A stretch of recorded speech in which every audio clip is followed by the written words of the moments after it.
শোনো না, তোমার শ্বশুর ফোন করেছিল। কি বলছিল? তোমাকে একটা কথা বলবে, তো লজ্জা পাচ্ছে। কি কথা? আব্বা একটা জমি কিনছে, তাই কিছু টাকা কম পড়ছে। সেই টাকাটা তুমি দিতে পারবে কি না, তাই জিজ্ঞেস করছিল।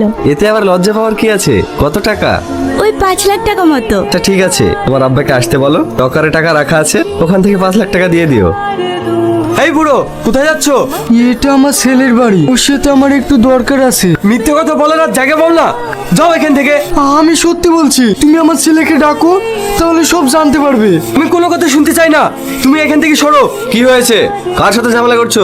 বাবু, ওরা আমাদেরকে বাড়ি থেকে বের করে দিতে যাচ্ছিল। টাকা না দিলে এখানে থাকতে দেবো না বলছে। তুই কিছু একটা ব্যবস্থা কর। তোমাকে আমি আগেই বলেছি আমি কোনো টাকা দিতে পারবো না। তুই টাকা না দিলে আমি কোথায় টাকা পাবো?